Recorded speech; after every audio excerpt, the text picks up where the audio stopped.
Hey everybody, welcome back around to the blog and grill. I'm your host Doug here with your video blog for December 13th, 2014. Special Saturday edition of the blog today as we have a lot of issues to get to in sports. We'll do our football picks at the end.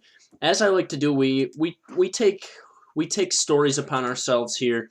We covered, of course, the Adrian Peterson child abuse issues that he had with the spanking of his son.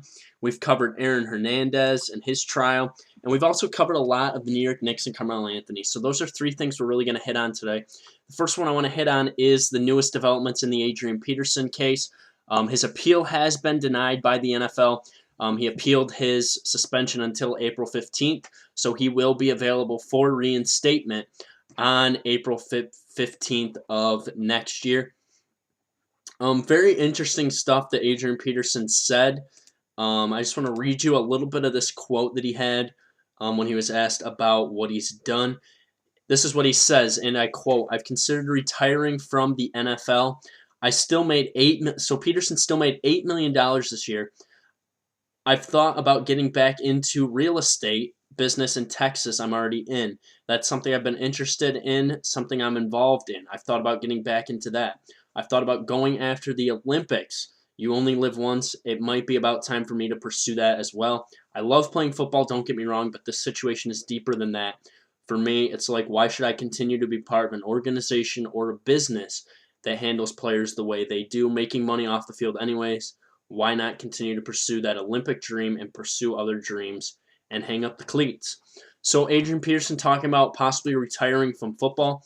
If he does play next year, he will be paid $15 million, but I think his best option right now is to look for a fresh start, and it might not be in the NFL. He might be done in the NFL. He's 30 years old. He says he'd like to run the 200 or 400 meters in the Olympics. I think that'd be a really fun thing to see Adrian Peterson in the Olympics. I think he could do it. I think he's a good enough athlete to get that done. We'll see what happens with Adrian Peterson. It's going to be interesting to see moving forward. I don't know if he's going to get reinstated in April. That's his first chance to get reinstated. I think we need to see him make some steps towards a better life. And we just need to see what's going to happen with this case and what Adrian Peterson will be once he comes back to the league. All right, another big case that we followed is Aaron Hernandez, who still sits in jail awaiting a trial. The judge has now thrown out some stuff. The two murders from 2012 that he was linked to, a shooting outside a Boston nightclub, and some text messages from the guy that he's now in court for, Odin Lloyd, to his sister have been taken out. And of course, those three texts were, "You saw who I'm with," NFL, and "just so you know." Okay, so those texts, I can't remember when those texts were sent. They were sent right before his murder, I do believe, and they're just not going to be bringing this evidence forward. The judge has thrown out the two murders from 2012, saying there's not enough evidence to convict or indict Aaron Hernandez on those charges. So he has been ousted on those two links to that murder. Jury selection for this trial is going to begin on January 9th, and I really think it's going to be tough to find a jury because there have to be, with such a public case, it's hard to find a jury just because you have a guy that's well known and a lot of people have preconceived notion of this guy already. The other interesting thing was that possible witnesses, both Bill Belichick and Robert Kraft, will be called as possible witnesses for this trial. And I think it's important to see what happens with this trial. And I don't think Aaron Hernandez will play football again in his life. He's made some bad decisions. And he also has some weapons charges on him too. So that's going to be interesting to see what happens there.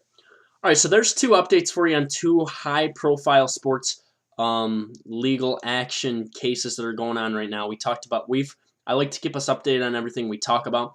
Another thing we talked about a lot last summer was Carmelo Anthony making the decision to come back to the New York Knicks. The Knicks are now 5-20, and reports out of the New York Post from Ian Begley are saying that Carmelo Anthony wants out of New York. And I don't know if he should leave New York, okay? I don't think he can be out right now. Now he's saying he doesn't want to really waive his no-trade clause. He wants to stay in New York. And I think the key is who is going to win out of this situation. And I think right now we did not think the Knicks were going to be a good basketball team this year, but I don't think we thought they were going to be this bad, okay? The Knicks are not scoring the ball efficiently. Their defense is terrible, and they just are not getting consistent play even out of Carmelo Anthony. I think the important thing to look at too is what is this going to do to Melo, and I think I've backed Melo all along. I like Carmelo Anthony, but I think he's going to go down as a player who scored a lot of points but never won a title, okay? And I think that's going to hurt Melo in the long run because he's just a little too selfish and a little too not focused on basketball. I'm the biggest supporter of Melo, but sometimes the guy just has to get called out. All right, let's do our football picks, 25 and 29 on the year. I got 5 good picks for you here. First pick, I'm taking the Bengals and Browns game. Bengals are a +1. I will take the Bengals to win and cover this game. I think they'll get after Manziel. Jeremy Hill's back in the starting lineup. He's going to run the ball efficiently. Bengals will beat the Browns 24-16. Steelers -2.5 versus the Falcons on the road. The Steelers are playing pretty well. Ben Roethlisberger looked good last week. The Falcons are not a good football team. I'll take the Steelers -2.5 to beat the Falcons 28-17. Packers are a -5.5 on the road at Buffalo, coming off a short week for the Packers in a game where they thought they were going to win easily. They struggle late. I'll take the Bills +5.5, but I will take the Packers to win the game 24-21. Broncos are a -4.5 on the road at the Chargers. The Broncos are not a very good team on the road. We've seen them really struggle on the road this year. I'll take the Chargers plus the 4.5 to upset the Denver Broncos 27-23. And finally, Cowboys versus Eagles Sunday Night Football. Eagles coming off a tough game against Seattle where they were beat up. I will take the Cowboys plus the 3.5 to beat the Eagles 27-24. So I got the Bengals +1 and Cowboys plus 3.5, Bills plus 5.5, Chargers plus 4.5, and the Steelers at -2.5. So I am taking 4 dogs, 1 favorite. We'll see what happens. Always remember, check me out on sportsmindednews.com. I will be back on Monday with a new blog for you as we'll talk some NFL, we'll talk some NBA. We'll see if MLB Hot Stove is still rolling as well. I'll be back on Monday. Have a great weekend. Follow me on Twitter at YankeeBaller415. You can comment, question, subscribe to my page. Thanks for tuning into the blog, Andrew. I'll see you on Monday. Have a great weekend.